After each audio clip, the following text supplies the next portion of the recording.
حضور کے زمانے میں عورتیں بھی مسجد میں نماز پڑھتی، بڑا صاف ستھرا زمانہ تھا۔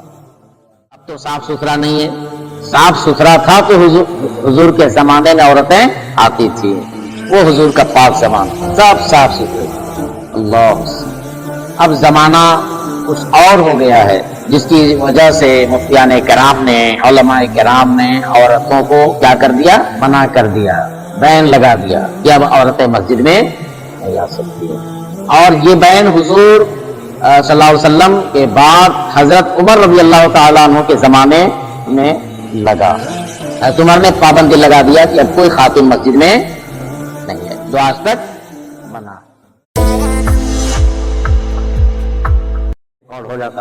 حضور پاک صلی اللہ تعالی علیہ وسلم جمعے کے دن منبر رسول پر کھڑے ہیں، صحابہ کا مجمع ہے، آپ نے بیان میں سنا کہ وہاں منافقین بھی رہتے تھے۔ حضور کے زمانے میں عورتیں بھی مسجد میں نماز پڑھتی، بڑا صاف ستھرا زمانہ تھا۔ اب تو صاف ستھرا نہیں ہے، صاف ستھرا تھا تو حضور کے زمانے میں عورتیں آتی تھی، وہ حضور کا پاک زمانہ سب صاف ستھرے۔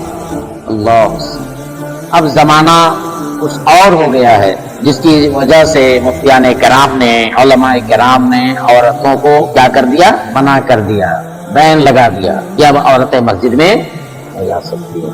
اور یہ بین حضور صلی اللہ علیہ وسلم کے بعد حضرت عمر رضی اللہ تعالیٰ عنہ کے زمانے میں لگا۔ حضرت عمر نے پابندی لگا دیا کہ اب کوئی خاتون مسجد میں نہیں ہے، جو آج تک منع۔ حضرت عائشہ رضی اللہ تعالی عنہا یہاں لوگوں نے شکایت کیا کہ حضور کے زمانے میں عورتیں آتی تھیں، یہ حضرت عمر کون ہوتے ہیں جو عورتوں کو منع کر دیا؟ اللہ الصمد۔ تو حضرت عائشہ رضی اللہ تعالی عنہا فرماتی ہیں کہ حضور آج کی عورتوں کو اور آج کے مردوں کو فطرت کو دیکھ لیتے تو حضور بھی منع کر دیتے۔ سبحان اللہ، حضور بھی منع کر دیتے۔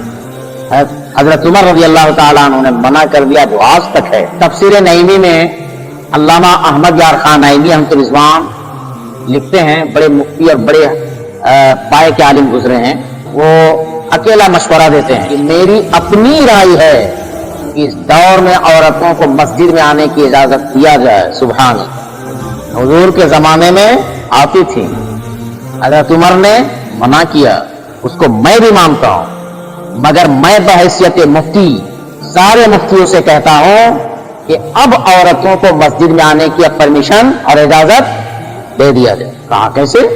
تو سوال ہوا۔ وجہ اس کی یہ ہے کہ اب یہ فتنوں کا دور ہے، چاہیے یعنی فتنہ پر فتنہ، فتنہ پر فتنہ، فتنوں کا انبار ہے۔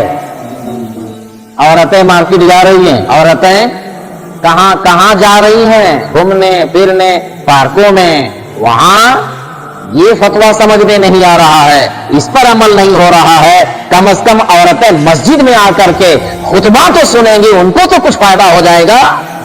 یہ ان کا اپنا مشورہ ہے۔ یہ اور بات ہے کہ مفتی صاحبان ان کے فتوے کو لیے، کیونکہ کوئی بھی مسئلہ ہو میجورٹی پر چلتا ہے، بغیر میجورٹی کے چاہے پارلیمنٹ کا معاملہ ہو چاہے فتوے کا معاملہ ہو، بغیر میجورٹی کے کچھ ہوتا نہیں ہے۔ جدھر ہے نا میجورٹی ہوگی ادھر ہی بات کی جائے گی۔ اور حضرت مفتی احمد یار خان نعیمی ایک اور وجہ یہ بتاتے ہیں کہ عورتوں کو سننے کا ایک موقع بھی نہیں ملتا ہے، میلاد شریف میں بیچاروں کو بلایا بھی نہیں جاتا ہے، ان کے لیے الگ انتظام بھی نہیں ہوتا ہے، تو کم از کم سنے گی۔ دوسری بات کیا ہے کہ عورتیں بہت غور سے سنتی ہیں، ماشاءاللہ، اس کا مجھے بھی تجربہ ہوا۔ اب بولے کیسے؟ آپ قرآن خوانی میں دیکھ لیجئے گا، تیجا کا پروگرام ہو یا چہلم کا پروگرام ہو، عورتیں اور خواتین جتنا ادب سے بیٹھتی ہیں، مرد حضرات نہیں بیٹھتے۔ غلط بول رہا ہوں؟ ان کے اندر ہے، میں مانتا ہوں کچھ خرابیاں ہیں، مگر ان کے اندر اچھائیاں بھی ہیں۔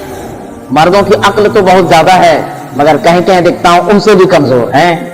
اور اس دور میں بہت سارے جیسے فتنوں کا دور ہے، تبلیغی جماعت ہوا، اہل حدیث جماعت ہوا، یہ لوگ اپنی عورتوں کو اب مسجدوں میں اجازت بھی دے دی ہے۔ جی، ان کے یہاں باضابطہ طور پر نماز بھی ہو رہی ہے، علامہ احمد یار خان نعیمی کہتے ہیں مفتیوں آنکھ کھولو، اب تو کچھ سوچو کہ تمہاری عورتیں کدھر کدھر جا رہی ہیں، باطل فرقوں کے ساتھ جا رہی ہیں، غلط عقیدہ اپنا رہی ہیں، اللہ اس کے رسول کے بارے میں غلط خیال کر رہی ہیں، نماز تو پڑھ رہی ہیں مگر دیکھو تمہاری عورتیں ادھر جا رہی ہیں، خدا را اپنی عورتوں کو اجازت دو۔